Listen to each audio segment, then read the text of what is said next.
व्याख्यान सुरू करण्याआधी मी आपल्या प्रमुख व्यक्त्यांचं परिचय करून देणार आहे तुम्हाला। त्यांचं संपूर्ण नाव श्री पवन कृष्णाजी बोंद्रे, शिवचरित्रकार, व्याख्याता, लेखक, कवी व वक्ता प्रशिक्षक म्हणून ते आहेत। त्यानंतर त्यांचं education BCA, MA, MSW, MPhil Gramgeeta रत्न ते आहेत। त्यांनी व्यवसाय म्हणजे वक्ता प्रशिक्षक म्हणून व्यवसाय केलेला आहे, व्याख्याता, त्यानंतर लेखक, कवी, सरपंच। त्यानंतर स्वच्छ निवृत्त अधिकारी म्हणून 2024 मध्ये झाले ते आरोग्य विभाग, अक्षय प्रकल्प, नागपूर येथे। त्यानंतर त्यांनी साहित्य लेखन केलेले आहे, वन गुंजन या विदर्भस्तरीय त्रैमासिकात लेखन, मुक्त पत्रकार, लेख कविता व कथा लेखन। त्यानंतर त्यांना काही पुरस्कार सुद्धा मिळालेले आहेत। नागपूर पशुवैद्यकीय महाविद्यालय, पशु व मत्स्य विज्ञान विद्यापीठ नागपूर येथे शिवपूर्व 2019 मध्ये त्यांना मिळालेला होता। तसेच शिव व्याख्याता पुरस्कार 2020 मध्ये Mahindra and Mahindra private limited कडून मिळालेला होता।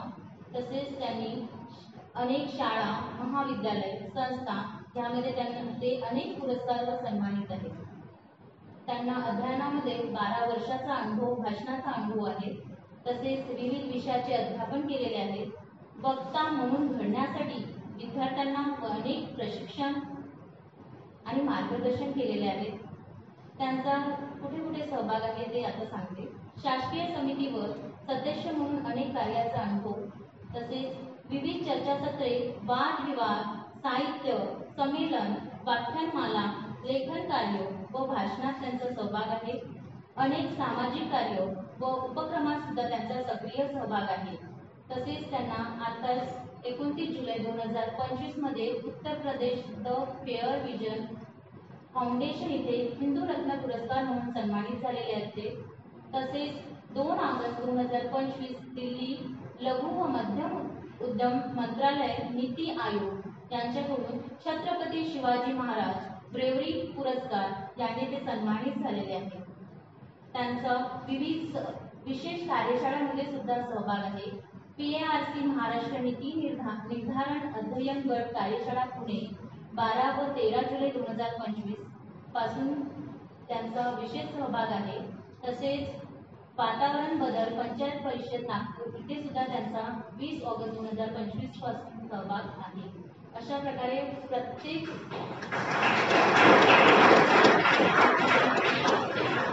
क्षेत्रात त्यांचं कौशल्य दिसून येतं। त्यांना मी विनंती करते की त्यांनी आता आपल्या व्याख्यानाला सुरुवात करावी।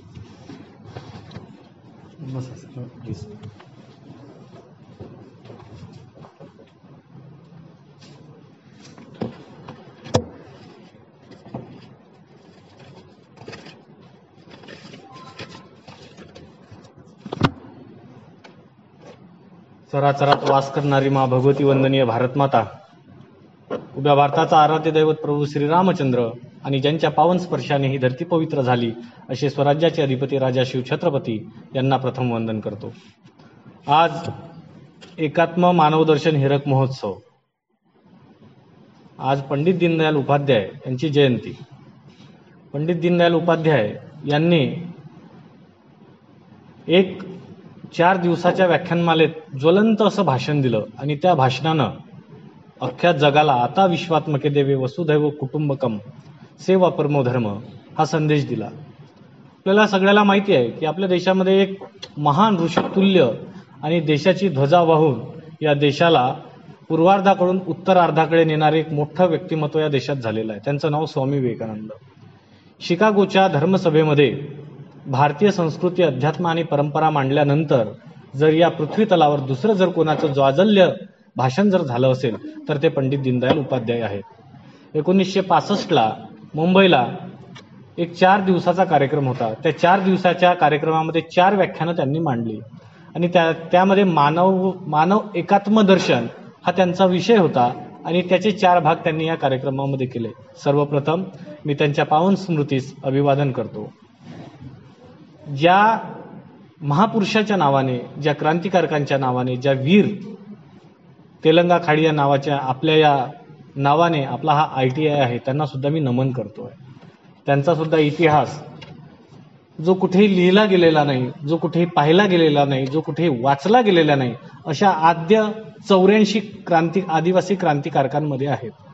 आणि त्याचंच नुकतंच मागच्या वर्षी महाराष्ट्र आणि आपलं केंद्र सरकार दोघांनी मिळून एक बुकलेट प्रकाशित केलं. त्यांच्यामध्ये सुद्धा त्यांचं नाव आहे. त्यासाठी मी त्या मंत्रालयाचे सुद्धा आभार मानतो. आणि असा कार्यक्रम आपल्या महाविद्यालयामध्ये, आपल्या कॉलेजमध्ये घडून येतोय. आणि या कार्यक्रमाची सर्व धुरा ज्या प्राचार्यांनी आपल्या खांद्यावर घेतली, ज्या शिक्षकांनी वाहून नेली आणि विद्यार्थ्यांनी आता सध्या आपण पार पाडत आहोत, असे आदरणीय मानेकर सर प्राचार्य, आपल्या औद्योगिक प्रशिक्षण संस्थेचे अध्यक्ष आपल्या मंचावर आहेत. तसेच मंचावर उपस्थित बाजनघाटे सर, शर्मा सर, ज्यांनी मला इथं आमंत्रित केलं, माझ्याशी संपर्क साधला, अशा आमच्या नूतन मॅडम, उपस्थित सर्व या औद्योगिक प्रशिक्षण संस्थेचे सर्व शिक्षकगण आणि उपस्थित माझ्या विद्यार्थी मित्र आणि मैत्रिणींनो, मी सर्वप्रथम तुम्हाला आजच्या दिवसाच्या भरभरून शुभेच्छा देतो. कदाचित मनात एक प्रश्न असेल, अनेकांनी माझे चेहरे पाहिलेले आहे, माझ्या गावचे बरेच लोक इथं आहेत, मी सगळ्यांना निहाळलं सुद्धा. अनेकांना वाटत असेल की हे नाव तर आम्ही इकडे काही वेगळंच ऐकलं होतं, मॅडमच्या परिचयात अजून काही भलतंच असं ऐकायला मिळते, आम्ही तर गावात ते कधी अनुभवलं नसेल. पण या ज्या दोन मूर्त्या इथे आहेत, यांचं एक अलौकिक असं काम आहे. म्हणूनच आज आपण त्यांचं पूजन करतो आणि त्यांची जयंती साजरी करतो आहे. या ITI मधून असे कित्येक बॅचेस निघून गेलेले असतील, पण ज्या विद्यार्थ्यांनी नाव लौकिक कमवलं, त्यांचं नाव आजही ITI मध्ये घेतलं जातं. आणि ते घेतलं जावंच, कारण की ते या ITIचे भूषण आहेत. आणि ते नाव कुठंतरी तुमच्या स्वरूपातून पुन्हा समोर राहावं म्हणून 12 महिन्यामध्ये 12 कार्यक्रम घेतलेला हा सरकारचा उपक्रम आहे. यासाठी मी आपल्या महाराष्ट्राचे मंत्री श्री मंगल प्रभातजी लोढा यांचं सुद्धा इथं अभिनंदन करतो की त्यांनी कौशल्य विकास व त्याच्यामध्ये जो उरलेला नवीन उपक्रम म्हणजे नाविन्यता हा जो दिलेला आहे, ज्याला आपण अपडेट म्हणतो, जसं मोबाईलला अपडेट येते, तो जोडलेला आहे. त्यासाठी सुद्धा त्यांचं अभिनंदन करतो. आणि तुम्ही इथं उपस्थित राहून या कार्यक्रमाचे प्रत्यक्षदर्शी आहात, तुमचं सुद्धा अभिनंदन करतो. कारण विद्यार्थी नसेल तर ITI नसेल, ITI नसेल तर शिक्षक नसेल, शिक्षक नसेल तर ते मंत्रालय नसेल, आणि मग मी तर मुळीच राहणार नाही. पण कुठेतरी 40-45 मिनिटांमध्ये तुमच्यासमोर हा विषय मांडण्याचा प्रयत्न करतो. मानव एकात्म दर्शन म्हणजे काय, याची संकल्पना काय आहे, हे मांडल्यानंतर ही ITI साठीच काय, ही महाविद्यालयातही होऊ शकली असती, हायस्कूललाही होऊ शकली असती, अन्य ठिकाणी होऊ शकली असती, पण हा फक्त ITIच काय, हा सगळ्यात महत्वाचा विषय आहे. तर त्याच्यासाठी आपण थोडंसं पंडित दीनदयाल उपाध्याय यांच्या कार्याचा थोडासा आढावा घेऊया. पंडित दीनदयाल उपाध्याय यांचा जन्म 1916ला झाला. वडील स्टेशन मास्तर होते आणि आई धार्मिक होत्या. त्यांना आजी वगैरे, आजोबा वगैरे होते, पण 3 वर्षातच वडिलांचा मृत्यू झाला. वडील स्टेशन मास्तर होते. त्याच्यानंतर ते एका चांगल्या शाळेमध्ये त्यांनी शिक्षण घेतलं, ते बोर्डातून प्रथम होते. त्याच्यानंतर त्यांनी एंटर सायन्स घेतलं, त्याच्यामध्ये सुद्धा ते बोर्डातून प्रथम होते. त्यानंतर ते राष्ट्रीय स्वयंसेवक संघाच्या, अशा आपल्या एक जागतिक लेवलचं एक संघटन आपल्या देशामध्ये आहे, त्या संघाच्या प्रवाहामध्ये आले. ते त्या संघाचे स्वयंसेवक झाले, नंतर प्रचारक राहिले. त्यानंतर त्यांनी अनन्य कार्य केलं आणि हे कार्य करत असताना त्यांनी तत्कालीन जनसंघ, एक राजकीय संघटना होती, एक संस्था होती, त्यामध्ये सुद्धा ते संस्थापक राहिले. आणि त्यानंतर त्यांनी जे अधिवेशनं व्हायचे, जे कार्यक्रम व्हायचे, त्या कार्यक्रमामध्ये सहभाग घेणं सुरू केला. आता प्रत्येकाला माहित होतं आपल्या देशाचा गौरवशाली आणि पारंपरिक हा इतिहास आहे. रक्तरंजित असला तरी गौरवशाली आहे. मग ते छत्रपती शिवाजी महाराज असतील, वीर बाबूराव शेळमाके असतील, भगवान बिरसा मुंडा असतील, स्वातंत्र्यवीर सावरकर असतील, कोणी असेल, असे नावं घेणं शक्य नाही, एवढे मोठे नाव आहे. पण हा रक्तरंजित इतिहास गौरवशाली होता, जो 1947ला देश स्वतंत्र झाला. आणि 1947ला देश स्वतंत्र झाल्यानंतर या देशाची धोरा ही समाज कार्यकर्त्यांकडे दिली गेली, ही राजकीय लोकांकडे दिली, हे व्यवसाय लोकांकडे दिली. कारण सशक्त भारत, बलवान भारत, श्रेष्ठ भारत, एक भारत नेक भारत ही संकल्पना मांडली गेली. यासाठी वेगवेगळे मंत्रालय तयार झालेत, संस्था तयार झाल्या, संघटना तयार झाल्या. आणि यामधनं हळूहळू या देशाला प्रगती साधायला सुरुवात झाली. मग ही प्रगती साधत असताना आपल्या देशामध्ये अनेक विचारसरण्या तयार झाल्या. आणि या विचारसरण्यामध्ये हे एका विचारसरणीमध्ये जुळले. आणि त्या विचारसरणीचं जेव्हा त्याचे 2 मीटिंग मोठ्या पार पडल्या, कार्यक्रम पार पडले, आणि मुंबईला एक 4 दिवसाचा कार्यक्रम पार पडला. त्या 4 दिवसाच्या कार्यक्रमामध्ये 4 व्याख्यानं होते. तर त्या 4 व्याख्यानामध्ये सगळ्यात पहिला जो पहिल्या दिवशीचा 22, 23, 24 आणि 25 सप्टेंबर या दिवशी 1965ला हा कार्यक्रम पार पडला आणि या कार्यक्रमाला 4 व्याख्यानं दिली. त्या पहिल्या व्याख्यानामध्ये मानव एकात्मतेचा संदेश दिला. आता मानव एकात्मता हा काही नवीन विषय नाही. जर आम्ही आमच्या इतिहासांचा, आम्ही आमच्या पूर्वजांचं जर स्मरण केलं किंवा आम्ही जर त्या गोष्टी जर वाचल्या, आत्मसात केल्या किंवा आई वडिलांकडून, आजी आजोबांकडून ऐकल्या आणि ऐकतोच. आता थोडंसं मोबाईलमुळे आणि टीव्हीमुळे तर म्हणणारच नाही, टीव्ही तर कोणी पाहतच नाही, आता सगळं मोबाईलवरच आहे.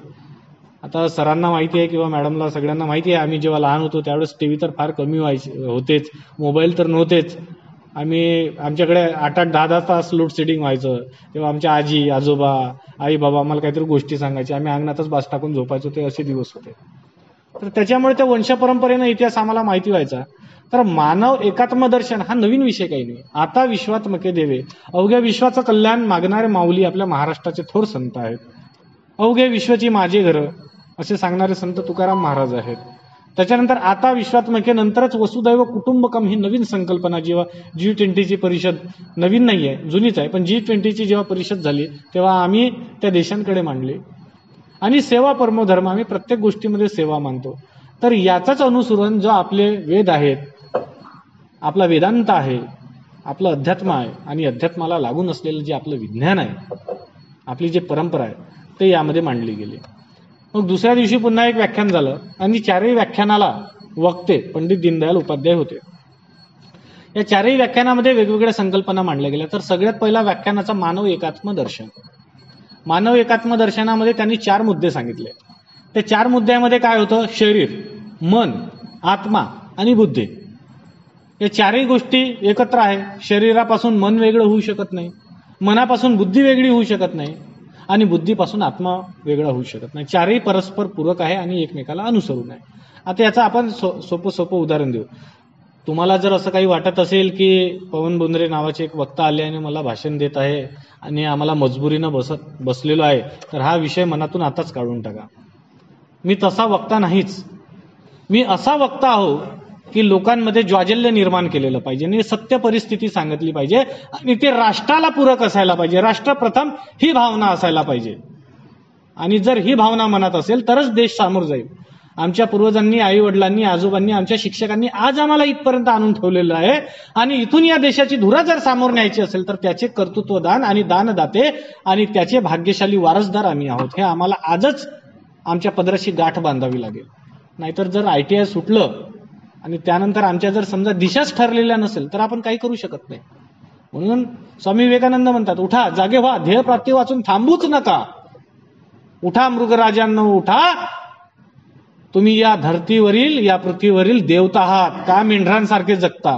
म्हणून ध्येय ठरवा, निश्चय करा की मला इथून शिकून झाल्यानंतर काय बनायचं आहे, काय करायचं आहे, पण मला प्रत्येक गोष्टीमध्ये माझं राष्ट्र प्रथम असायला पाहिजे.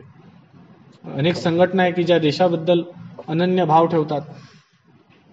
आपली मिलिटरी आहे, आर्मी आहे आणि अनेक संस्था, संघटना आहे.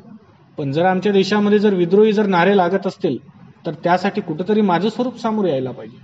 मग मी IPS अधिकारी बनेल, IS बनेल, कलेक्टर बनेल, राजकारणामध्ये जाईल किंवा मी शेती करेल, व्यवसाय करेल, शिक्षक बनेल, पण माझे विद्यार्थी असे असतील की ते विद्यार्थी या देशाचं नावलौकिक करेल.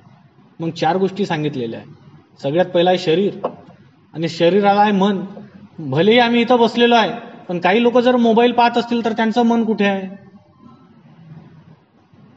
आता मला एक मेसेज वाजला, आता ऐकू आला. माझं थोडंसं IQ थोडासा बरं आहे बाकीपेक्षा, असं म्हणत नाही, सगळ्यांचाच चांगला आहे, पण मोबाईल वाजला तर माझं मन लगेच विचलित होऊन जाते. मग माझी बुद्धी मोबाईलकडे जाते. मग आता माझा अंतरात्मा जागेवर आहे का?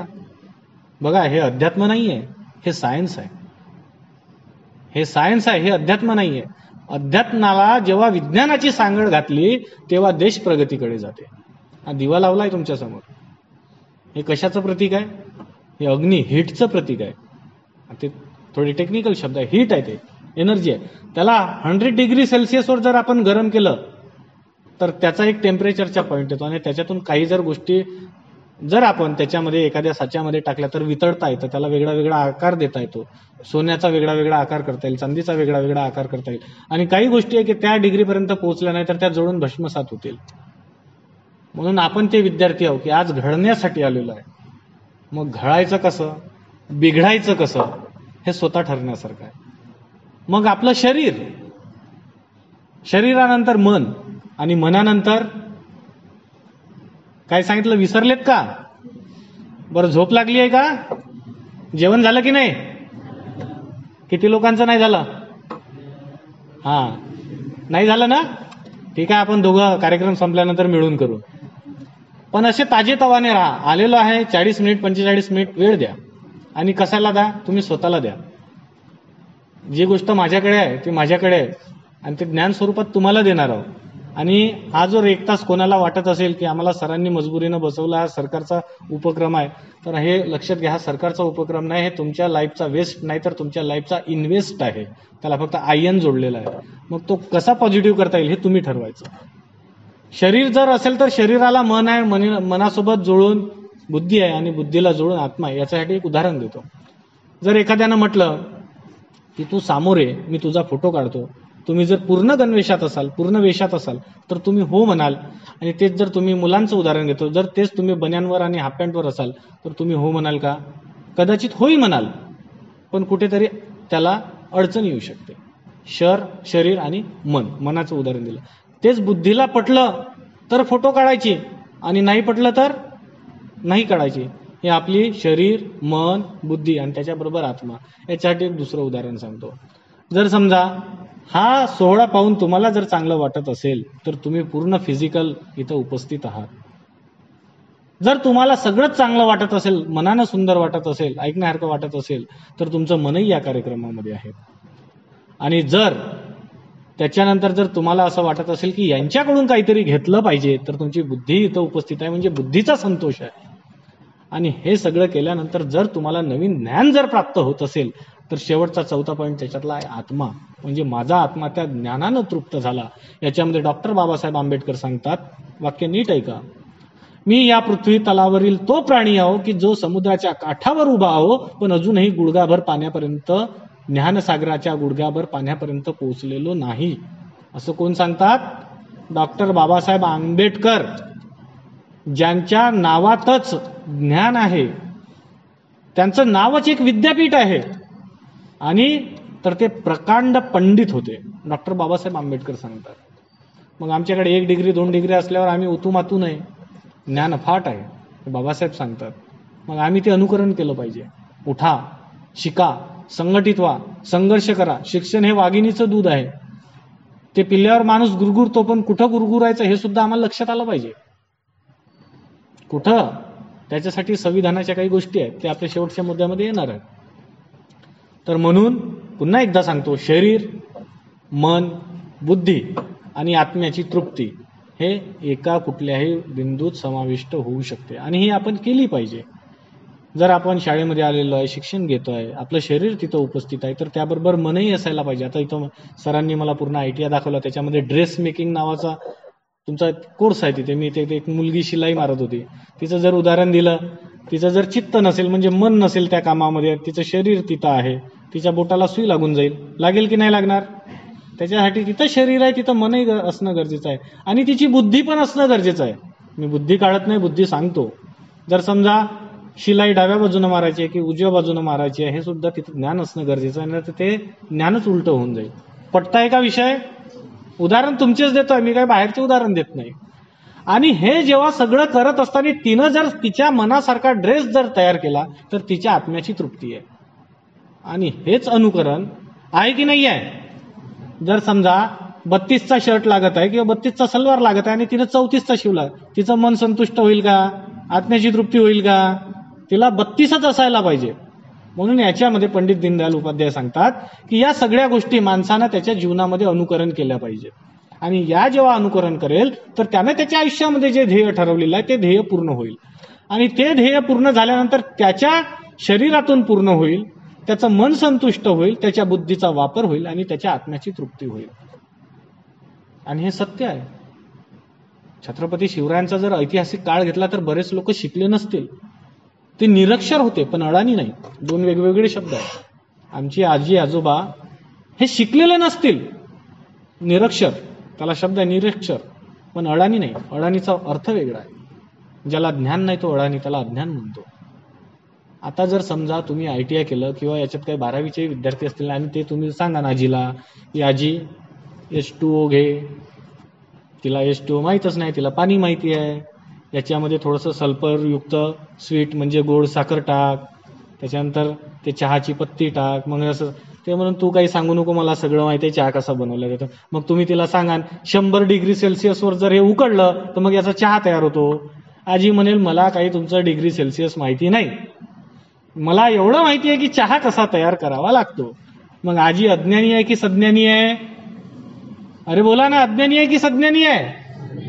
तिचं ज्ञान लिखित स्वरूपात नाहीये, तिला त्या तांत्रिक गोष्टी माहिती नाही, म्हणून आपल्यासाठी शासनानं काढलेला ITI.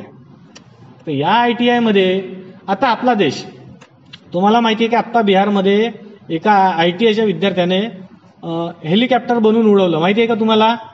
ते सोशल मीडियावर व्हिडिओ व्हायरल झाला. आता तो हे ज्ञान कुठून शिकला असेल? तो ITI मध्ये आपल्या छोट्या मोठ्या गोष्टी शिकला, त्याच्यानंतर त्यानं काही इकडचं तिकडचं कबाडचं सामान उभं केलं आणि त्यानं ते बनवलं. 1-1.5-2 महिन्याची मेहनत घेतली आणि त्यानं उडवलं. ते 100 मीटरपर्यंत उडलं. लोक त्याला जुगाड म्हणतात, पण मी त्याला जुगाड म्हणत नाही, मी त्याला त्याचं तंत्रज्ञान म्हणतो. मी त्या विज्ञानाची सांगड त्याला घालतो, कारण त्यानं त्याच्या पद्धतीनं विकसित केलेलं ज्ञान आहे. जर त्याला विमान बनवायचं असेल तर त्याला एरोनॉटिकल इंजिनिअरिंग शिकावं लागेल, पण तो न शिकताही केलेला आहे, कारण की त्याला आत्मबोध झालेला आहे आणि त्याच्या आत्मबोधानं त्याला सांगितलेलं आहे की तू हे करू शकतं, तू वैज्ञानिक आहे, तू सायंटिस्ट आहे. म्हणून सायंटिस्ट तो शिकलाच पाहिजे असं जरुरी आहे का? शिकलाच पाहिजे असं जरुरी आहे का? अशा कित्येक गोष्टी आहेत की ज्या शिक्षकांना माहीत राहत नाही, पण त्या विद्यार्थ्यांना माहीत राहतात. आणि विद्यार्थी जेव्हा त्या गोष्टीचा शोध लावतो तेव्हा सगळ्यात जास्त आनंद जर कोणाला होत असेल तर कोणाला होतो? कोणाला होतो? त्यांच्या शिक्षकांना होतो की माझा विद्यार्थी माझ्यापेक्षा एक पाऊल पुढे आहे. आणि तेच जर तुमच्या घराच्या बाजूला जर होत असेल ना की यांच्या मुलीला 91% आहे आणि माझ्या मुलीला 90% आहे, तर थोडासा कसा विचित्र विभाग तयार होतो. 1% गेला कुठं ते हे पाहत नाही की 90% आले, 1% गेला कुठं. तू अभ्यास जर थोडासा केला असता ना 1% जास्त भेटला असता. पण हा शिक्षकासारखा आनंद दुसऱ्याला नाही. शिक्षक गर्वाने सांगतात माझा विद्यार्थी IAS आहे, माझा विद्यार्थी कलेक्टर आहे. फक्त शिक्षकच सांगू शकतो, दुसरं नाही. शिक्षणाचा मध्ये ज्या स्तर आहे, मास्तर, मा म्हणजे आई, स्तर म्हणजे त्या स्तरावर नेऊन पोहोचवणे. आई आपल्या मुलासाठी काहीही करू शकते, शिक्षक आपल्या विद्यार्थ्यांसाठी काहीही करतात. जर तुमच्या मनात किंतु परंतु जर असेल की हे शिक्षक असे आहे, ते शिक्षक तसे आहे, तुम्ही कधीतरी शिक्षक बनून पहा, तुमचे प्रश्न आजच घडून पडतील. बना ना, घ्या ना एखादा क्लास. इथं जर तुम्ही 1 वर्ष जर एखादं टीचिंग केलं असेल, सेकंड इयरला असेल, आता फर्स्ट इयरच्या विद्यार्थ्यांना शिकवून पहा एखादा तास, तुमच्या लक्षात येईल की शिक्षकांचा स्तर काय असतो. आणि हेच पंडित दीनदयाल उपाध्याय सांगतात की देश जर पुढे न्यायचा असेल तर या गोष्टी लक्षात घेतल्याच पाहिजे, त्याला अध्यात्माला विज्ञानाची जोड दिलीच पाहिजे. म्हणून तुमच्या पहिल्या प्रश्नाचं उत्तर जो मीच मांडला आणि त्याचं उत्तर सांगतो, म्हणून फक्त ITIच निवडला. कारण की 12 महिने चालणारी एकमेव शिक्षण संस्था कोणती आहे? ITI. त्याच्यानंतर छोट्यातून मोठं विश्व निर्माण करणारं तंत्रज्ञान क्षेत्र कोणतं आहे? ज्याच्यामध्ये सगळ्या प्रकारच्या छोट्या मोठ्या का होईना टेक्निक आहेत, ते क्षेत्र कोणतं आहे? मग आता ज्यांच्या मनात प्रश्न असतील की आमचा ITIच का निवडला, तर त्याचं उत्तर हे दिलं. आणि ज्यांच्या मनात जर प्रश्न असेल की आम्हाला फालतूचा त्रास आहे, तर त्याच्यासाठी मी दुसरं काही सांगू शकणार नाही. तर अशा शासनाच्या ज्या काही गोष्टी आहे याच्यासाठी कौशल्य विकास मंत्रालय एक वेगळं काम करते. त्याच्यानंतर नाविन्यता उपक्रम आहे, अनेक ठिकाणी सबसिडी आहेत. तर या आपण घेतल्या पाहिजे. आपण हुशार आहोत, आपण अभ्यासाचं चिंतन केलं पाहिजे, प्रवासाचं चिंतन केलं पाहिजे, आपण लायब्ररीचं चिंतन केलं पाहिजे, शाळेच्या वेळेचं चिंतन केलं पाहिजे, आपल्याला मध्ये ज्या वैयक्तिक गुण असतील त्याचं चिंतन केलं पाहिजे आणि त्या सामोर आणण्याचा प्रयत्न केला पाहिजे. शाळा, कॉलेजेस, महाविद्यालय, परिवार, नाते, लग्न, संबंध हे सगळं चालत राहणार आहे, हे कधीच संपणार नाही. तुम्ही असो का नसो हे सगळं चालत राहणार आहे. या विश्वामध्ये ईश्वरानं जसे जन्माला प्राणी घातले, आपण प्राणीच आहोत. आपण कोरोनात विसरलो, कोरोनात थोडंसं लक्षात आलं, पहिले कोरोनाच्या अगोदर विसरलो. आम्हाला सगळ्यांना वाटत होतं की आम्ही अमर आहोत, पण दुर्दैव बघा, ईश्वराचा कोप, ईश्वराचा म्हणा आहे. आता ज्याला जे मानायचं आहे ते माना. ईश्वराची वेगवेगळी संकल्पना आहे, कोणी मानतात कोणी नाही मानत, तो भाग इथं नाही. पण तेव्हा आमच्या लक्षात आलं की घरात येत असताना पाय धुतले पाहिजे, हाताला सॅनिटायझर केलं पाहिजे, तोंडाला मास्क बांधलं पाहिजे. या सगळ्या गोष्टी आम्हाला कोणी शिकवल्या? कोणी शिकवल्या? भूक लागली का? नाही ना? मग बोला ना. 20-22 मिनिटं तर राहिले आता तुमच्यासाठी. म्हणाल तर 15 मिनिटात संपवतो. संपवू का? अरे हो किंवा नाही तरी म्हणा. लवकर संपवायचं का? हा, आता पाहू मुलांचा आवाज जास्त की मुलींचा. लवकर संपवायचं का? लवकर संपवायचं. हा, तुमच्यासाठी लवकर संपव, यांच्यासाठी जास्त वेळ थांबव. आपल्या घरी 2-3 गोष्टी आहेत. तुम्ही माझ्या भावासारखे आहे, मी सगळा विषय तुम्हाला इथं समजून सांगितलं तरी काही अडचणी नाहीत. जर आपल्या घरी एखाद्या स्त्रीला इकडे कोपऱ्यात गडबड करू नका, मी जर प्रश्न विचारले तर मग अजून आपत येईल. आपल्या परिवारामध्ये आता निसर्गाने दिलेलं सगळं, एखाद्या घरी जर बाळ जन्माला आलं तर कोण आई वडील सांगतात त्या खोलीत जाऊ नको, हातपाय धुवू, हाताला थोडंसं साफ कर, त्याच्यानंतर त्या बाळाला पहा, अर्धा तास थांब, 15 मिनिट थांब. त्याच्यामागे काय शास्त्रीय कारण आहेत. बाळाला लवकर जंतू संसर्ग होतो, त्याच्यामुळे तिकडे जाऊ नको, हा एक त्याच्या मागचा उद्देश आहे. आणि तो बाळ अजून आपल्या निसर्गाशी एकरूप झालेला नसतो, तो साधारणतः 2-3 महिन्यानंतर होतो. तसंच एखाद्या घरी अंत्यविधी झाला, अंघोळ करून ये. का बरं? आपण म्हणतो आम्ही मानत नाही ते. ठीक आहे, नका मानू, पण त्याच्या मागे एक विज्ञान आहे. जेव्हा एखादा व्यक्ती मरण पावला तर त्याच्यानंतर त्याची बॉडी डिकम्पोज होते. हा शब्द समजला का तुम्हाला? बॉडीचं विघटन होते, शरीर, त्या मृत शरीराचं विघटन होते.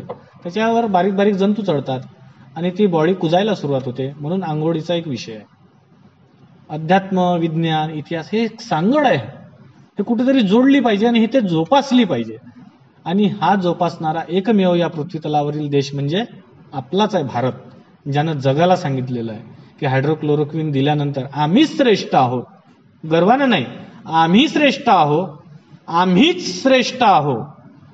आम्ही श्रेष्ठ आहोत म्हणजे वसुधैव कुटुंबकम, आता विश्वात्मके देवे, विश्वाचं कल्याण. आम्ही म्हणतो तसं करतो. नाहीतर अमेरिका अचानक 50% टॅरिफ वाढवून देते, 25% टॅरिफ वाढवून देते. बातम्या बितम्या वाचता की नाही वाचत? हो की नाही? हा, ते जग आपल्याला कळायला पाहिजे. जग खूप मोठं आहे, पण घुमून माणूस तिथंच येतोय. मग शेवटीच्या दुसऱ्या दिवशीच्या व्याख्यानामध्ये पंडित दीनदयाल उपाध्याय सांगतात की त्यांनी सांगितले 4 पुरुषार्थ आहे. काय आहेत? 4. पहिला कोणता आहे? कधीतरी ऐकलं असेल, धर्म म्हणा. दुसरा अर्थ म्हणा ना. अरे काय थकल्यासारखे ते रामटेकचे पोरं तरी जरा जोरात जोरात बोलत होते. आता मला तुलना करायला लावू नका, आणि हा माझाच तालुका आहे, मला तर गर्व असायला पाहिजे तुमच्याबद्दल. तिसरा काय आहे? काम. आणि चौथा काय? काय? मोक्ष आहे. मग मी अगोदरच सांगितलं, मला सांगण्यासारखं काही नाही, हे अगोदरच सगळं याच्यामध्ये आहे. आता धर्माची व्याख्या करताना धर्माची व्याख्या काय करावा? पाण्याचा धर्म आहे तहान भागवणे. धर्म म्हणजे काय? पाण्याचा धर्म आहे तहान भागवणे. हवेचा धर्म आहे हवा देणे. हवेने जर आपला धर्म सोडला तर आपण जिवंत राहू का? पाण्यानं जर आपला धर्म सोडला तर आपण जगू का? जगूच शकत नाही. म्हणून धर्माची व्याख्या करताना धर्म हा व्यापक आहे. धर्म ही आचारसंहिता आहे, ते नीतिमूल्य आहे. धर्म म्हणजे मानवता आहे, धर्म म्हणजे सहिष्णुता आहे, धर्म म्हणजे सगळ्या गोष्टीत, सगळ्या परिवाराला, सगळ्या व्यक्तीला, सगळ्या प्राण्यांना, भूतमात्रांना, वृक्षवल्लींना एकत्र सामावून घेणारी एक कन्सेप्ट आहे, एक संकल्पना आहे. हा म्हणजे धर्म आहे. हिंदू, मुस्लिम, सिख, ईसाई हा म्हणजे धर्म नाही. आणि याच्यामध्ये राहून जो परिवार, जो समाज, जे विचारधारा देशपूरक, देशहिताची कार्य करते ते म्हणजे धर्म आहे. मग त्याला आपण हिंदुत्वाचं नाव देऊया, सनातनाचं नाव देऊया, बुद्धाचं नाव देऊया, जैनाचं नाव देऊया, शिखांचं नाव देऊया, पण त्याच्या मागं जी संकल्पना आहे ही राष्ट्र सर्वोपरी, राष्ट्र प्रथम. आता तुम्हाला याच्यात छोटंसं उदाहरण देतो. कधी कधी देशामध्ये दंगे भडकतात, कधी कधी 2-2 देशाचे हल्ले होतात. पाहिले ना तुम्ही? आता ह्या 2-3 वर्षात तर जास्तच पाहिलं आहे. मी लहानपणापासून नाही पाहिलं तेवढं. आता श्रीलंकेमध्ये घडलं, बांगलादेशला घडलं, आता नेपाळला घडलं. घडलं की नाही? अरे बातम्या बितम्या पाहता की नाही? आहे की नाही? अफगाणिस्तान घडलं, आणि पाकिस्ताननं भारत तर काही सांगण्याची गरज नाही. आम्ही क्रिकेटच्या वेळेस आम्हीच तणून नसतो एकदम, नाही म्हणजे नाही, बिलकुल नाही, थोको. आहे की नाही?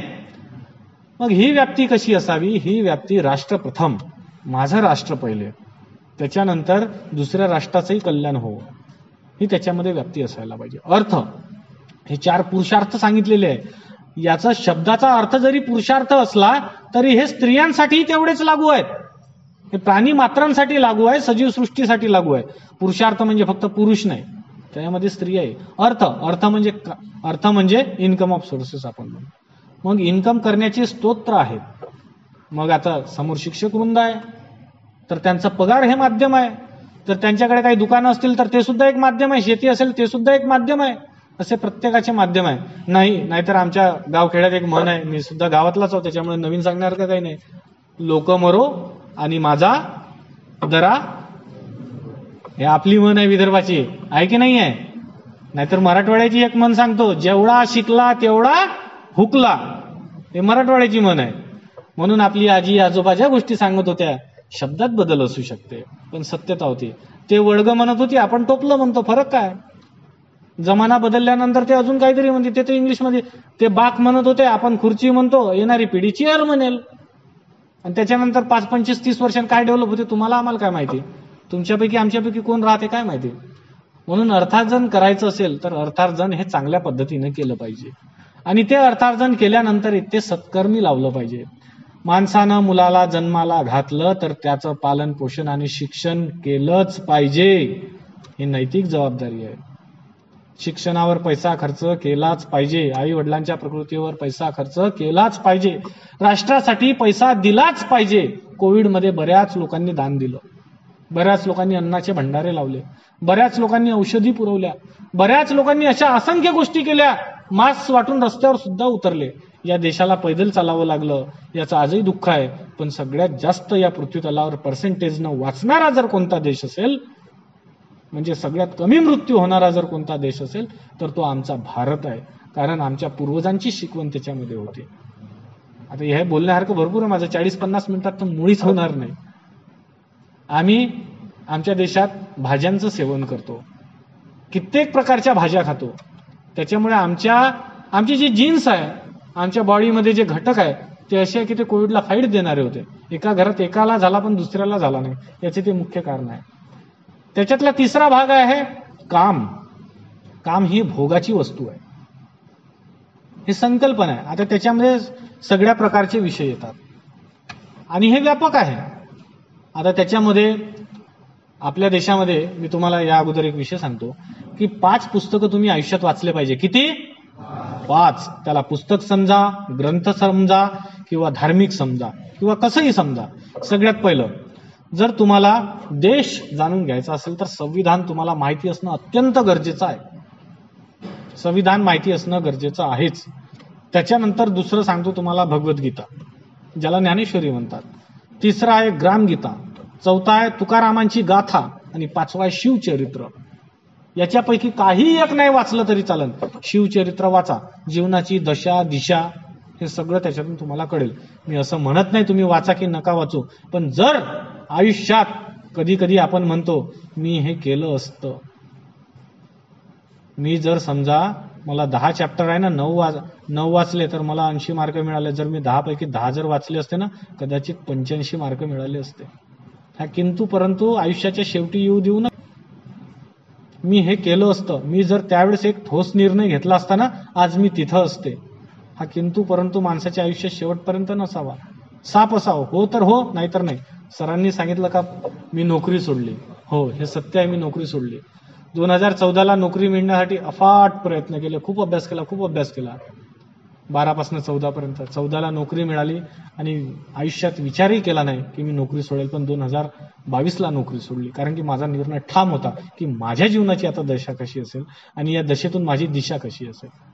म्हणून आयुष्यात निर्णय ठाम असावा. इथून गेल्यानंतर मला काय करायचं. ITआत सर्व काही नाही आहे आणि ITआत सर्व काही आहे. दोन्ही शब्द नीट आहे का? ITआत सर्व काही नाही आहे. इथून गेल्यानंतर वेगळं विश्व असेल.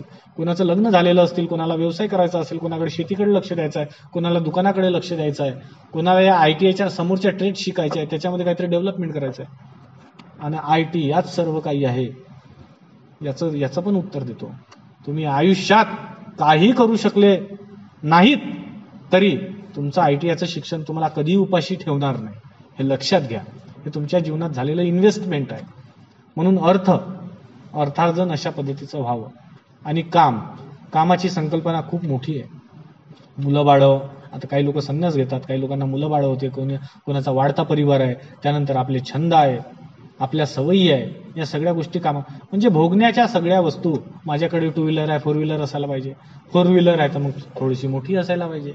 मग आता माझ्याकडे वाढता व्याप आहे तर माझ्याकडे आणखी 2-4 गाड्या असायला पाहिजे. ह्या सगळ्या भोगवस्तू हा कामाचा विषय आहे. आणि त्यानंतर आहे मोक्ष.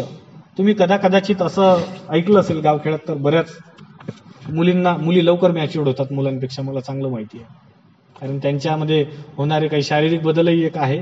आणि दुसरी गोष्ट म्हणजे परिवारावर त्यांची असलेली पकड आणि परिवाराचा त्यांच्यावर असलेला विश्वास आणि परिवाराचं जे उत्तरदायित्व त्या भागवतात. एवढ्या कमी वयात कोणी भागवत नाही. म्हणून या सगळ्या गोष्टी करत असताना आपण सगळ्या गोष्टीचा विचार करतो. आमची ताई सुद्धा इथं बसलेली आहे, लग्न झालेलं आहे तिचं, ते ITI करत आहे. तिचे दोन्ही मुलं रस्त्यात भेटले शाळेत जात असताना. हा जरी कामाचा भाग असला तरी मुलं शाळेत पाठवले, ते इथं बसलेली आहे. भाऊजी कुठे गेले असतील आपल्या कामाला, ती ITIत आहे. आपल्या जीवनाचं नियोजन आहे, प्लॅनिंग आहे. आणि तो आपला काम मी काय सांगितलं, छंद, आवड, कर्तृत्व, या सगळ्या गोष्टी त्यामध्ये येतात. आणि हेच पंडित दीनदयाल उपाध्याय सांगतात. आणि मोक्ष म्हणजे काय, शेवटी सांगतो. आता महिलांच्या उदाहरणावरच बोलत होतो. आपल्या आजीला कधीतरी असं वाटते, जर खूप म्हातारी असली तर माझ्या नातनीचं माझ्या डोळ्या देखत लग्न झालं पाहिजे बस, आणि मी मेली पाहिजे. बोलतात की नाही आजी अशी कधी आजोबा बोलतात की नाही. म्हणजे त्यांना बघा, त्यांचं मन, त्यांचं शरीर, त्यांची बुद्धी, या सगळ्याच्या पलीकडे ते गेलेले आहे, आत्म्याच्याही पलीकडे गेलेले आहे. आत्ता मोक्ष, मला काही नको, फक्त माझ्या नातीचं लग्न झालं पाहिजे. आणि जर एखादे आजोबा असतील किंवा वडील असतील म्हातारे, मला काही नको, फक्त माझा मुलगा नोकरीवर लागलेला पाहिजे, असं म्हणतात की नाही घरचे लोक, म्हणतात की नाही. म्हणजे ते त्या स्टेजला जाऊन पोहोचलेले आहेत. तर पंडित दीनदयाल उपाध्याय सांगतात की हे 4 पुरुषार्थ आहे. या 4 पुरुषार्थामध्ये धर्माची जर एका शब्दात व्याख्या करायची झाली तर मानवता. त्याच्यानंतर अर्थ, पुरुषार्थ आहे, माणसानं पैसे कमवलेच पाहिजे, पण कोणता मार्ग असावा हे सुद्धा त्यानं चांगलं ठरवलं पाहिजे. की असा मार्ग असावा की ज्याच्यातून लोकांना दुःख प्राप्त होता कामा नये. नोकरीवाल्यांच्या कमाईनं लोकांना दुःख प्राप्त होणार नाही. पण कोणी जर समजा हप्ता वसुली करत असेल, आपण जुनी हिंदी चित्रपट पाहिलेले आहे, तर तो पैसा देणारा जो आहे त्याचा आत्मा दुखतो. तर अर्थ कसा असावं, कामाच्या मी व्याख्या केलेल्या आहे. एक तरी छंद जोपासा, ITI शिक्षण देणार आहे, पण जो छंद तुम्हाला असेल ना, तो मेकॅनिक का होईना. जर तुम्ही गावाखेड्यात गेले, मी आजही पाहिलेलं आहे, एखाद्या शेतात जर मोटार बंद पडली, तो पाना पेंचीस घेऊन आला, फक्त 2-3 त्यानं काय करायचं, तो पटकन 100 रुपये घेऊन जातो. मी फक्त 100 सांगितले, जास्त पण लागतात. म्हणजे त्याची कला त्याला उपाशी मरू देत नाही. म्हणून माणसाला एकतरी छंद असायला पाहिजे. आणि शेवटी मोक्ष, आयुष्यभर तर हे आहेच, पण कुठंतरी काहीतरी करताना जे समर्पण आहे, हे जसं आपण नातीचं लग्न, नातवाची नोकरी सांगितली, हे कुठंतरी आपल्या बघा, ह्या ITI सुटल्यानंतर सुद्धा आपण या ITIचं देणं लागतो. मी ज्या कॉलेजमधून शिकलोय त्या कॉलेजला दरवर्षी जातो. अगोदर भेटीला जायचो, आता व्याख्यानाला जातो. थोडंसं स्वरूप बदललं, पण माझं व्याख्यान झाल्यानंतर 1 तास चर्चा सगळ्यांशी करून येतो. कारण मी त्या शाळेतून शिकलेलो आहे, मी त्या शाळेचं आजही देणं लागतो. त्यांनी जर मला बोलवलं की हे असं काम आहे, आता मी युनिव्हर्सिटीच्या एका समितीवर आहो, अहिल्यादेवी होळकर समिती आहो, ATC आदिवासी प्रकल्प, जे तुम्हाला माहिती आहे की नाही, बरेच विद्यार्थी असतील याच्यामध्ये, तर मी त्या सुद्धा समितीवर आहो, छत्रपती शिवरायांच्या समितीवर आहो. मी इकडे तिकडे फिरत असतो, तर मला या सगळ्या गोष्टीचा अनुभव आहे. तर असे काही वंचित, शोषित, पीडित घटक असतात, त्यांच्यापर्यंत सुद्धा ही माहिती पोहोचवणं आपलं काम आहे. आणि याच्यानंतर 3ऱ्या दिवशीचं जे व्याख्यान होतं, त्या 3ऱ्या दिवशीच्या व्याख्यानावर मी तुम्हाला सांगतो, एकात्म विश्वसृष्टी, व्यष्टी, समेष्टी, सृष्टी आणि परमेष्टी. एकात्म विश्वसृष्टी. आता याच्यामध्ये व्यष्टी, बोर झालात का, हो का, नाही का, म्हणजे बोलायचं, किती वेळ बोलायचं, बोलायचं का, बरं ठीक आहे. थोडीशी चर्चा पण करू शेवटी. बघा, आता बऱ्यापैकी सांगून झालेलं आहे, थोडक्यातच घेतोय. व्यष्टी, समेष्टी, सृष्टी आणि परमेष्टी. आता व्यष्टी म्हणजे काय, व्यष्टी म्हणजे व्यक्ती, व्यष्टी म्हणजे, आता व्यक्तीची संकल्पना वेगळी वेगळी आहे. भारताची प्रथम व्यक्ती कोण, राष्ट्रपती. गावाची प्रथम व्यक्ती कोण? जर विचार केला, आता तो संविधानाच्या विषयात नाही पण इथेही बोलतो, आपल्याला कन्सेप्ट जोडता येईल. कारण की आपला देशच जुगाडू आहे. मी आता त्याला जुगाडू शब्द बादच केला, त्याला तंत्रज्ञानिक म्हणतो, वैज्ञानिक म्हणतो. आपल्या कॉलेजची प्रथम व्यक्ती कोणाला म्हणता येईल? प्राचार्याला म्हणता येईल ना. म्हणजे आपल्या कन्सेप्ट जुळत जाते. हे सांगण्याची ही गरज नाही. पण ही जेव्हा संकल्पना देशाच्या बाहेर जाते तर त्याच्यासाठी तो फक्त व्यक्ती असते. आणि आपल्यासाठी व्यक्ती म्हणजे परिवार आहे. तुम्ही या शिक्षकांना विचारा, माझ्या आडून विचारा, समोर नाही विचारलं तरी चालेल, की शाळेतला विद्यार्थी तुमच्यासाठी कोण आहे, तर ते तुम्हाला काय म्हणतील, तो व्यक्तिवाचक नाही, माझ्यासाठी सगळे विद्यार्थी सारखे असे म्हणतात ना शिक्षक. सगळे विद्यार्थी माझ्यासाठी सारखे, कारण की आम्ही त्या व्यक्तीला परिवार समजतो, आम्ही त्या शाळेचं युनिट समजतो. तर तुमच्या दरवाज्यात कधीतरी कोणीतरी काहीतरी मागण्यासाठी आलेलं असेल, त्याला असं हाकलून देता की काहीतरी देता की नाही देत? हा, ही आमची संस्कृती आहे. आम्ही त्याला व्यक्ती म्हणून नाही संबोधत, भले त्याची संकल्पना व्यक्तीची असेल, आम्ही त्याला कुठेतरी आमचा घटक समजतो, तो आमच्या दारावरून परतू नये, हेच आमचे संस्कार सुद्धा आहे. मग त्यानंतर आहे समिष्टी. या समिष्टीमध्ये आता व्यक्तीमध्ये जर समजा पकडलं तर आम्ही आमच्या गावापुरते मर्यादित येतो, आणि समिष्टीमध्ये आमचा समाज येतो. समाजामध्ये काय काय? घर आहे, परिवार आहे, अनन्य छोट्या मोठ्या जाती आहे. त्याच्यानंतर समाजामध्ये असलेलं जसं गाव असेल, कॉलनी असेल, त्याच्यानंतर अपार्टमेंट असेल, या सगळ्या गोष्टी त्यामध्ये येतात. आणि याच्यामध्ये काही काही गोष्टी आहेत, जसे आम्ही सण उत्सव साजरे करतो की नाही करत? बरं असं आहे का, आता जसं मी सरांचं किंवा मॅडमचं उदाहरण घेतो, तुमचं घेत नाही. सर किंवा मॅडम आहेत, नाही मला आता 12 महिने आयटी आहे, तुम्ही फक्त 12 महिने आयटीआयच राहील, असं काही आहे का? रक्षाबंधनाला भावाकडे जातात की नाही जात? गणपती उत्सवाला वेळ देतात की नाही देत? हा ठीक आहे, 8 दिवस नसतील देईल, 9व्या पण 10व्या दिवशी असतात की नाही उपस्थित? म्हणजे इथं समाज जुळवण्याचं हे माध्यम आहे. आणि आपण राहतो की नाही राहत? आपण जर मंडळाचे सदस्य असलो तर आपलं तर काही पाहायचंच काम नाही. सकाळी 7 वाजता आरती झालीच पाहिजे, कारण की 10 वाजता आयटीआयच जा लागते. मग तिकडून आल्यानंतर पुन्हा संध्याकाळची तयारी झालीच पाहिजे, कारण की आम्ही त्या मंडळाचे सदस्य आहोत. बघा, आम्ही मंडळाचे सदस्य नाही तर आम्ही समाजाचं देणं लागतो, म्हणून सामाजिक रूपाने ते कार्यक्रम पार पाडतो. तर हे 1-2च कार्यक्रम नाही, असे बरेच कार्यक्रम आहे, भरपूर कार्यक्रम आहे. तुम्हाला फक्त गणपतीचं उदाहरण दिलं. मग गावाची स्वच्छता असेल, गावातला एखादा उपक्रम असेल, कुठलेही कार्यक्रम असतील. मग त्याच्यानंतर सृष्टी सगळ्यात महत्वाचा एक विषय आहे. सृष्टी. देश हमें देता है सब कुछ, हम भी तो कुछ देना सीखे. वाक्य बरोबर आहे की नाही? या देशानं आम्हाला भरपूर काही दिलेलं आहे. काय दिलेलं आहे? या देशानं आम्हाला एवढं काही दिलेलं आहे की आम्ही देशाचे उपकार परत फेडू शकत नाही. आम्हाला हवा आहे, अन्न आहे, पाणी आहे. आम्हाला एवढे महान व्यक्ती आहे की ज्या व्यक्तींच्या नावानं आमचा देश आज अजरामर आहे. डॉक्टर बाबासाहेब आंबेडकर असतील, स्वामी विवेकानंद असतील, पंडित दीनदयाल उपाध्याय असतील, किंवा आताही जे काही राजकारणी असतील, या राजकारण्यांमुळे पण सुद्धा देश सामोर राहते. पण राजकारणी कसे असावेत? देश प्रथम हा मानणार आहे. आज आपल्या देशाचा डंका बसतोय, सगळीकडे. तर हे आपल्यासाठी एक चांगलं साधन आहे. आणि आम्हाला गौरव आहे की G20ची जेव्हा परिषद भरते तर अध्यक्षपद आमच्याकडे आहे, WHOचं अध्यक्षपद आमच्याकडे आहे, आणि सगळ्या जगाचं पाहण्याचं लक्ष आमच्याकडे आहे. आम्ही समोर आहोत, मोठे आहोत. पण आम्ही हे कधीच म्हटलं नाही की आम्हीच नाही. आम्ही जिथं माझी भूमिका फक्त मी सोडून आम्ही होते, तेव्हा ते विश्वव्यापी होते. मग या सृष्टीमध्ये काय काय आहे? आम्ही सृष्टीला कसं जोडलंय? आम्ही या दिव्यामध्ये अग्निदेव पाहतो, आम्ही या हवेमध्ये वायुदेव पाहतो, त्या पावसामध्ये वरुण देव पाहतो. ते तर सोडा, कोणाला मानायचं नाही मानायचं हा भाग वेगळा आहे. आम्ही नदीलाही माता मानतो की नाही मानत? आम्ही मंगळागौरी करतो, आम्ही गहू पेरतो, त्या गव्हातून जे उगवते तिला देवीचं प्रतीक मानतो. म्हणजे आम्ही नुसत्या निसर्गातच नाही, तर आम्ही अग्नी, जल, वायू, झाडं, पशु, पक्षी, चंदा मामा, चंदा, उंदीर, गो माता, भारत. बरं, हे शब्द आम्ही दिलेले आहे का? संविधानाने दिलेले आहे का? हे आजचे आहे का?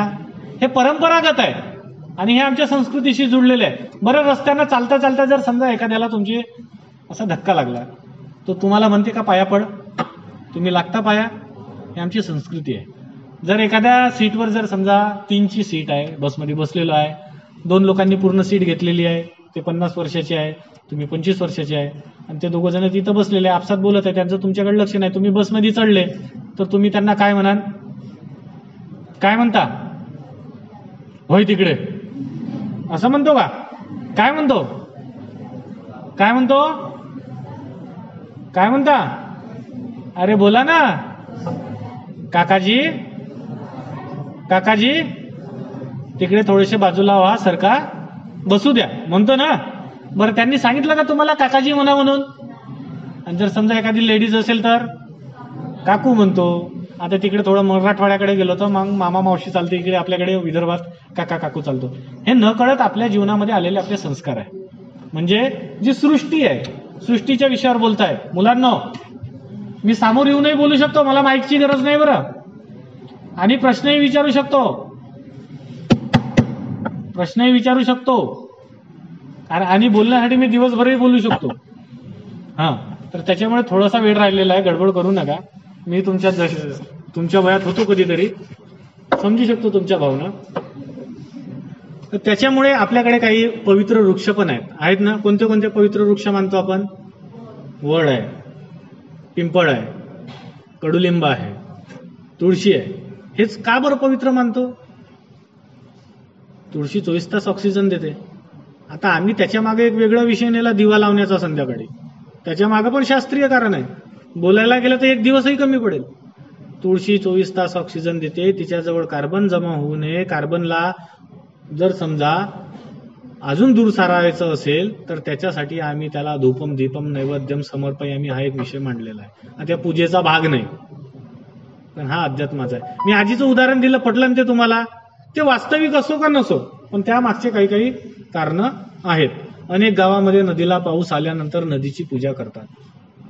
आता शेतकऱ्यांची मुलं इथं जवळपास भरपूर आहे.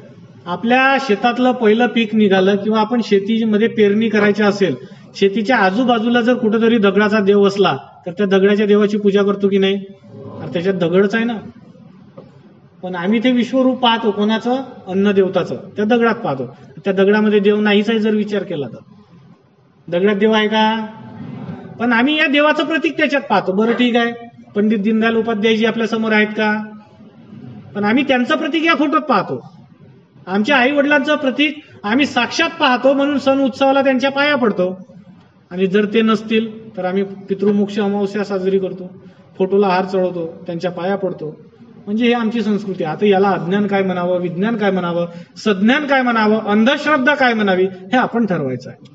बोलणारे कितीही वक्ते येतील, कितीही काही बोलतील, पण आपली सतसत विवेक बुद्धी वापरली पाहिजे. आता आपल्या समोर प्रतिमेचं पूजन केलं, आम्हाला कोणी सांगितलं का चपला काढा? सगळ्यांनीच काढल्या. ती संस्कृतीचं द्योतक आहे. आणि हे निरंतर आहे, शाश्वत आहे.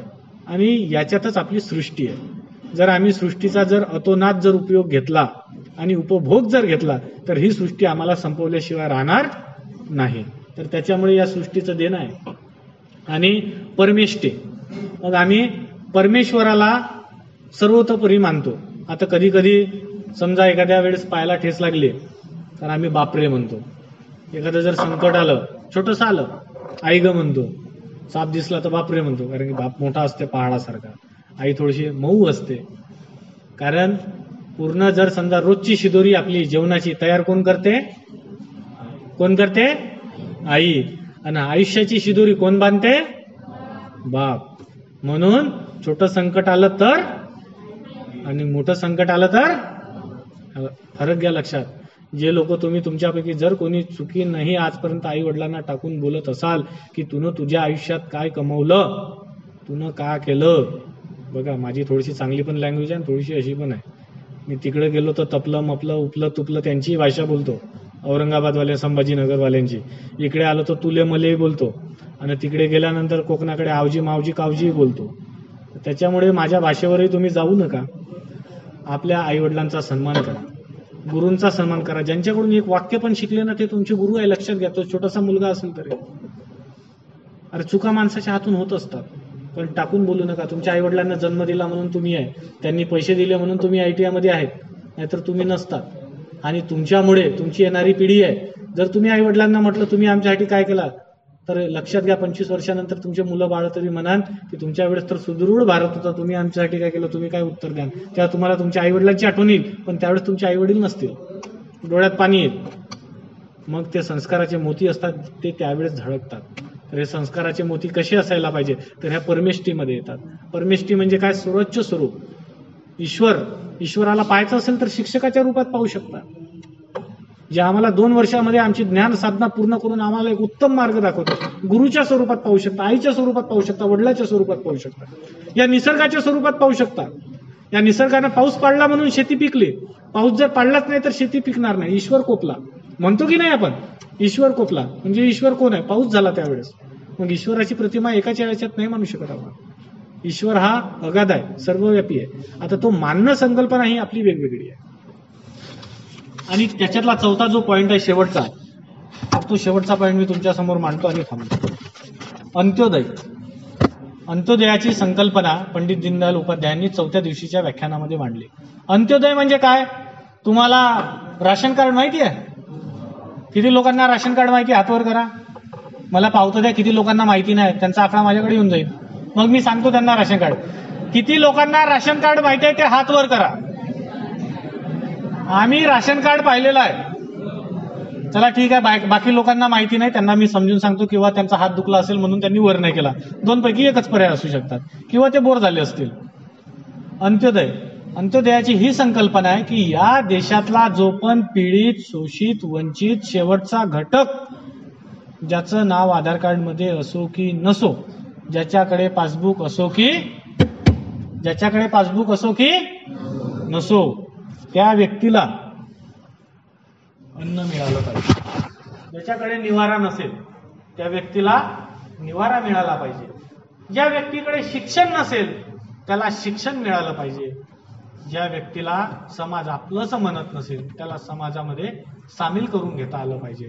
ही अंत्योदयाची संकल्पना आहे. फक्त राशन कार्ड नव्हे, प्रत्येकाला शिक्षण, प्रत्येकाला घर, प्रत्येकाला आरोग्य, प्रत्येकाला समाजात राहून प्रत्येक गोष्ट करता आली पाहिजे, ही अंत्योदयाची भावना आहे. 4थ्या दिवशीचं पंडित दीनदयाल यांचं हे व्याख्यान होतं. आणि त्याच्यानंतर त्यांनी सांगितलं की करणीय कार्य. आपल्याला आता करणीय कार्य काय आहे. आता मला वाटतं तुम्हाला जास्त झोप लागत आहे म्हणून थोडासा त्रास देतो. करणीय कार्य काय आहे. ITI संपल्यानंतर सगळ्यात पहिलं करणीय कार्य काय आहे आपलं.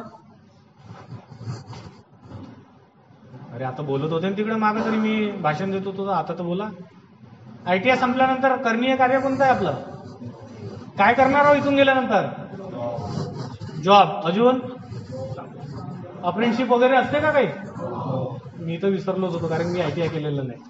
ठीक आहे, करता येईल की नाही करता येईल.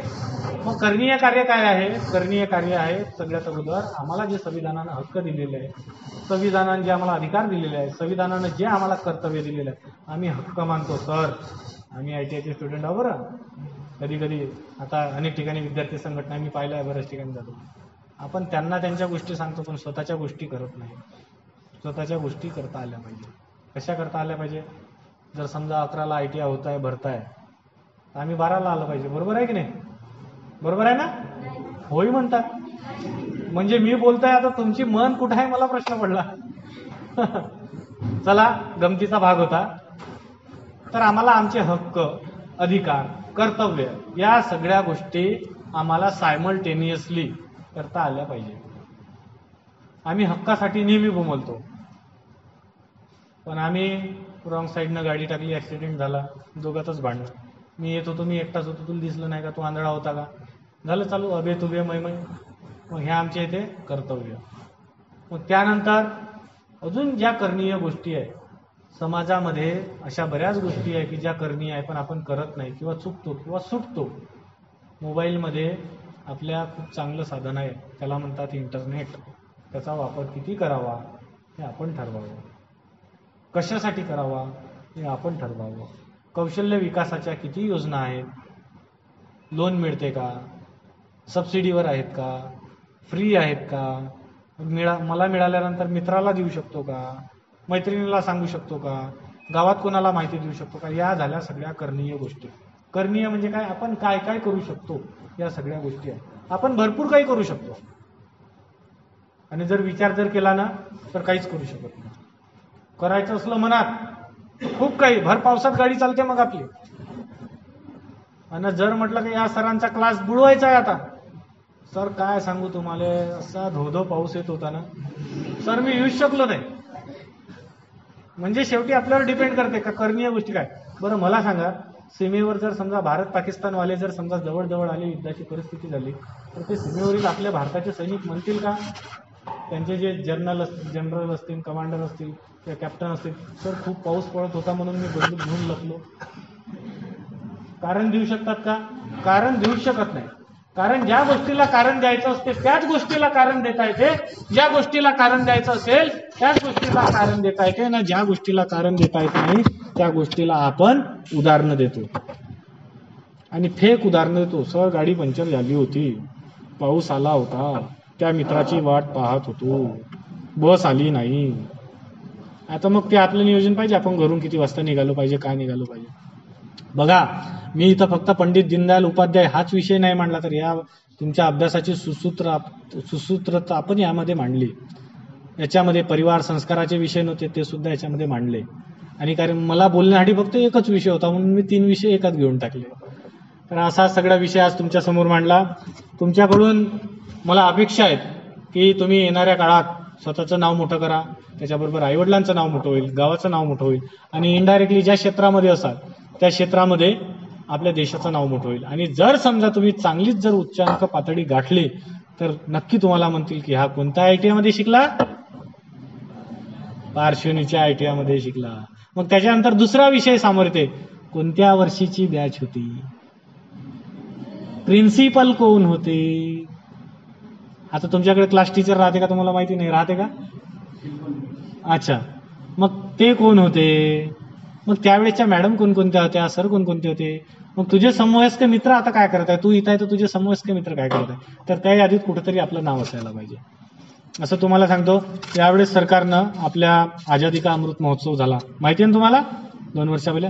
आता संविधानाचं 75वं वर्ष सुरू आहे. आपल्या देशाचं सगळ्यात मोठं लिखित संविधान आहे, असं संविधान कोणत्याही देशामध्ये नाही आणि सगळ्यात सुंदर संविधान आहे. या संविधानाचा चांगला उपयोग करता आला पाहिजे. डॉक्टर बाबासाहेब आंबेडकर एका पुस्तकामध्ये लिहितात की जर संविधानाचा उपयोग, हक्क, अधिकार, कर्तव्य जर हे लोकांनी मूलभूत पद्धतीनं जर समजा चांगले उपयोगात आणले नाही तर या संविधानाला पेटवणारा मी पहिला व्यक्ती असेल.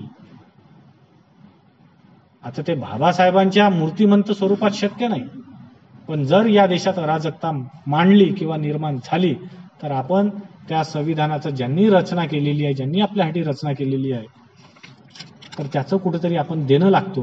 म्हणून संविधानाचा जागर करा, तुम्हाला जेवढं कळते तेवढं करा, आणि जेवढं नाही कळत असेल तर कोणाकडून समजून घ्या. मी तुम्हाला अगोदर सांगितलं की 5 पुस्तकं तुमच्याकडे असणं गरजेचं आहे, घरी असणं गरजेचंच आहे. घरी जर पुस्तक असलं तर कधी ना कधी आपण त्याचं पान पलटवून पाहतो, 100% पाहतो. आणि नाही पाहिलं तर तुमचा भाऊ, बहीण, मामा, मावशी, काका, काकू, आई, बाबा कोणीतरी पाहिन. आणि तुमच्या पिढीनं नाही पाहिलं तरी तुमचे येणारे जे पोरं असतील, माझ्या बाबानं काय ठेवलं सज्जावर, थोडंसं पाहू तर दे. त्याची ज्ञान संपदा जेव्हा दिसते, हा रद्दीत काढायला विकायला निघतो, तेव्हा लिहिलं असते की ITI कडून माझ्या बाबाला शिक्षक दिनानिमित्त हे सप्लिमेंट भेटलं होतं. मग तो त्या पुस्तकामध्ये बाबाचे काही कागद आहे का म्हणून पलटवण्याचा प्रयत्न करतो. एखादं बाबाचं पत्र मिळते, त्याच्यामध्ये एखादी सर्टिफिकेट असते की शाळेत शिक्षक दिनाला पहिला आल्यानिमित्त, तेव्हा त्या विद्यार्थ्याला माहीत असते की माझे वडील किती मोठे होते. जो त्या विद्यार्थी आपल्या बाबाला म्हणतो की तुम्ही आयुष्यात काहीच केलं नाही, तर तुम्हाला काहीच समजत नाही. आपण बरेचदा म्हणतो आपल्या आईला बाबाला तुम्हाला काहीच समजत नाही, तर त्यांच्या वेळेस नव्हते ना मोबाईल, त्यांना त्यांचा काळ समजत होता. तुम्हाला यायचा, आता आपल्याला तरी किती समजते. आपल्या नंतरची पिढी येऊ द्या 10-20 वर्षानंतर, ते सगळं ITI AI वरच घुमवणार आहे. अशा भरपूर भानगडी राहणार आहे. आता PhD चे थेसिस सुद्धा, माझं PhD सुरू आहे इंडियन ट्रायबल इकॉनॉमीवर, आदिवासीवर, माझा 12 वर्षाचा अभ्यास आहे त्याच्यावर. ते सगळं AI जनरेटेड येत आहे आता. म्हणजे सगळं भविष्यात येणार काय काय टेक्नॉलॉजी येऊ शकते, म्हणून हे शब्द वापरू नका. शेवटी एक 5 मुद्दे सांगतो आणि थांबतो. आता भारत सरकार आणि महाराष्ट्र सरकारनं पंचपरिवर्तन हा एक चांगला आणलेला विषय. या पंचपरिवर्तनाचा तुमच्या ITI मध्ये शिवराज्याभिषेकाचा कार्यक्रम झाला होता का? शिवराज्याभिषेकाचा 6 जूनला कार्यक्रम झाला होता का छत्रपती शिवाजी महाराजांचा? अच्छा अच्छा अच्छा, ते टीम गेली असेल, ते बॅच गेली. बरं, तर त्याचे मी तुम्हाला रिपीट सांगतो आणि थांबतो. पंचपरिवर्तनाचे 5 विषय सांगितलेले आहे. सगळ्यात पहिला कुटुंब प्रबोधन. आता या कुटुंब प्रबोधनामध्ये काय मी ते तुम्हाला सांगतो. आता आपल्याला सगळं माहिती आहे की आपला देश कसा आहे, आपण कसे आहोत, आणि याच्यामध्ये आपल्या देशामध्ये आता काय अराजकता सुरू आहे, किंवा आपल्या देशाचा वेळ खरंच खूप जास्त झाला, एकदम शॉर्ट आठवतो. आपल्या देशामध्ये काय काय सुरू आहे, तर यामध्ये कुटुंब कसं असावं, कुटुंब हे एकत्रित असावं हे आपण म्हणतो, पण कामाधंद्यामुळे आम्हाला बाहेर जावं लागतं. तर आमचं कुटुंब भले एकत्रित राहत नसलं तरी आमच्या गोष्टी कुटुंबाच्या अनुसरून असाव्या, हो की नाही? आमचे मित्र कसे असावे, आमच्या मित्राला आमच्या खालच्या वरच्या कमी जास्त उलट्या सिध्या सगळ्या गोष्टी माहिती असाव्या. एका शब्दात येऊन धावून येणारा मित्र असावा, पण आम्हाला अडचण करणारा मित्र नसावा. मैत्रिणीचंही असंच आहे. वेळ कमी असल्यामुळे आता मैत्रिणीचा विषय सांगत नाही. म्हणून कुटुंब प्रबोधन, एकत्र कुटुंब पद्धती आपल्या भारताचा विषय आहे. त्याच्यानंतर आम्ही जेव्हा बाहेर जातो, आम्ही बाहेर नोकरीला जातो, मी तुमच्या वयात राहिलेला आहे, त्याच्यामुळे तिथं आपले मित्र कसे असावे, तिथं आपले व्यसन काय असावे, तिथं आपण कसं वागावं हे स्वतः ठरावं लागणार. त्याच्यानंतर दुसरा विषय आहे नागरी शिष्टाचार. काय? रस्त्याच्या उजव्या बाजूने चालावे. वाक्य बरोबर आहे की चुकीचं आहे? चुकीचं आहे का बरोबर आहे? चुकीचं आहे ना? रस्त्याच्या डाव्याच बाजूने ITI मध्ये 12 वाजताची यावे. बरोबर आहे की वाक्य? हा, हे नागरी शिष्टाचार. सिग्नल सुटल्यावरच गाडी न्यावी, नाहीतर मग 2 गाड्यांचा ऍक्सिडेंट होऊ शकतो. त्याचे फार उदाहरण देत नाही, वेळ खूप झालेला आहे, बोलता बोलता जास्त वेळ झाला. पण त्यानंतर तिसरा एक मुद्दा त्याच्यामधला आहे पर्यावरण. आज बघा, भर पावसाळ्यामध्ये आपल्याला पंखे लागतात, ते हिवाळा तर अजून जाणवायला सुरुवात नाही झाली. अगोदर गणपती बसायचे तर ते गणपतीचं जे मंडळ राहायचं ना, ते पोरं ते आपल्या गोधड्या बिधड्या वाकरा बिकरा घेऊन ब्लँकेट बिंकेट घेऊन झोप काढायचे. ते मस्त फॅन लावून झोपतायत. आपणही घरी फॅन लावून झोपत. ITI मध्ये सुद्धा आता फॅनवरच आहे. म्हणजे पर्यावरणाचा संतुलन पूर्ण बिघडलेला आहे. एकीकडे मराठवाड्यात पाऊस पडत नाही तर पूर परिस्थिती निर्माण झाली. पंजाब पूर्ण होरपळून निघाला, माहिती आहे ना तुम्हाला? उन्हाळ्यामध्ये 47 डिग्री सेल्सिअस 48 वर आपण चालले जातो. आपण झाडांचं प्रमाण कमी झालेलं आहे. 33% वृक्षसंपदा असावी, पण आता ते 13% येत आहे. 17% 13% येत आहे. जंगलाला वनवे लागत आहेत. बऱ्याच ठिकाणी असंख्य बायोडायव्हर्सिटी हा शब्द तुम्ही कधीतरी ऐकला असेल. जैवविविधता ते सुद्धा संपुष्टात आहे. बऱ्याच ठिकाणी नद्यांचं खोलीकरण सुरू आहे, तर त्याच्यामुळे स्थानिक प्रजातीचे जे मासे आहेत, स्थानिक प्रजातीचे जे पशु पक्षी आहेत, ते सगळे नाश पावत आहे. तुम्ही भागीमायरी नाव किती लोकांनी ऐकलंय गावाचं? ऐकलंय? त्या गावाला एक तलाव आहे. तलाव पाहिलाय तुम्ही? काही लोकांनी पाहिला असेल. फिरायला गेले की पाहायला गेले? फिरूनही या, फिरायलाही जा, पाहून या.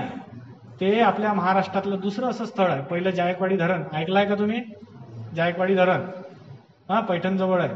आणि दुसरं हे की विदेशातून पक्षी येतात. ठरलेला कालावधी आहे तिथे, विदेशातून पक्षी येतात.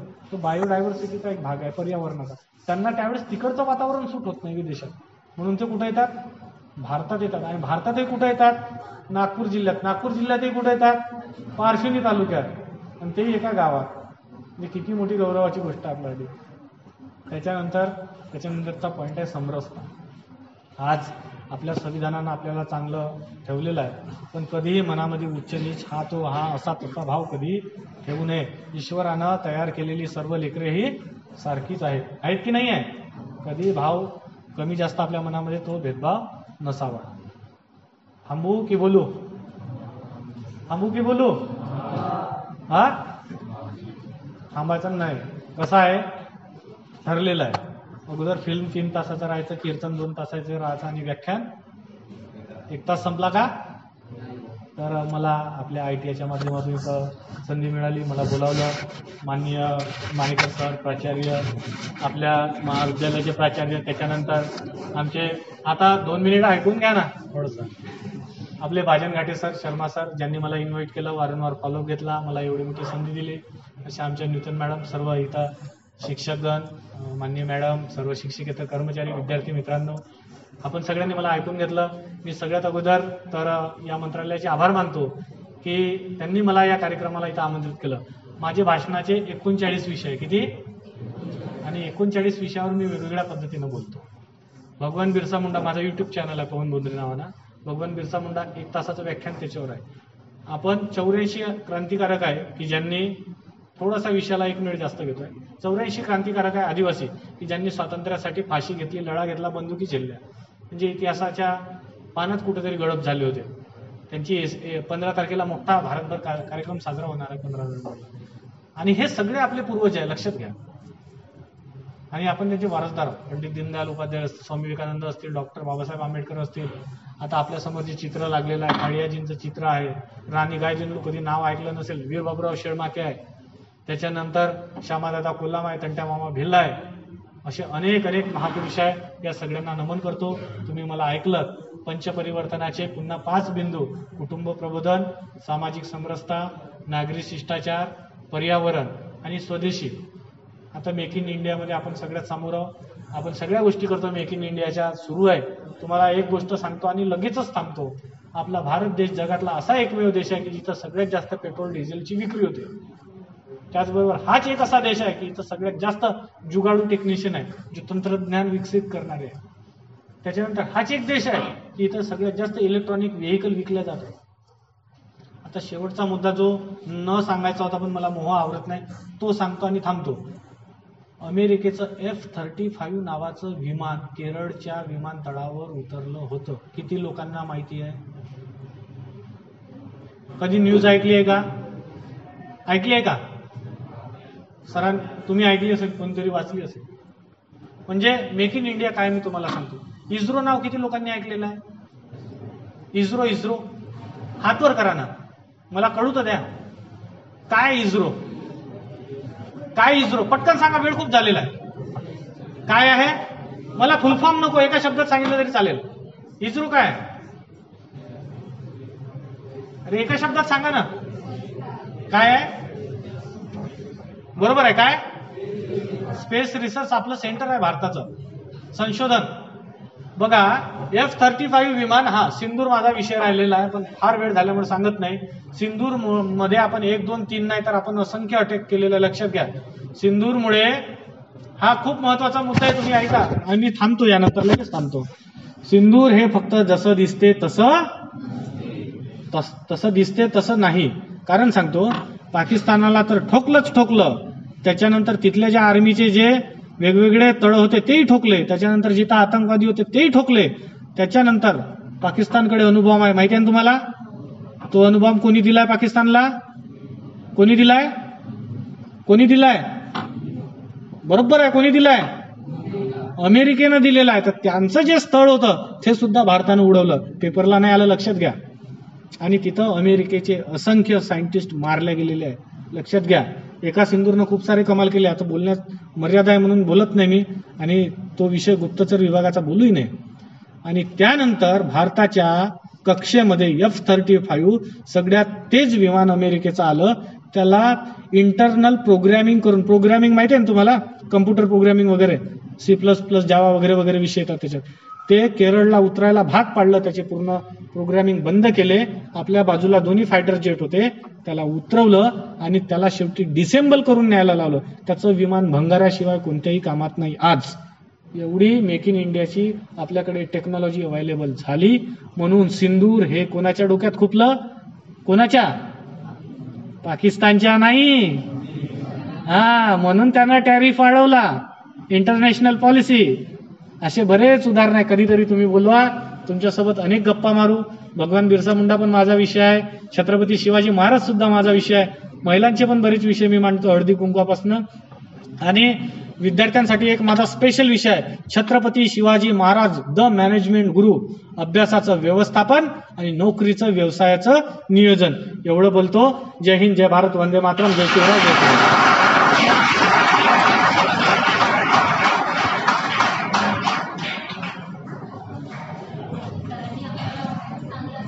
मार्गदर्शन केलं आहे की आम्ही अगदी करू, नशीब त्यांना हमी देते.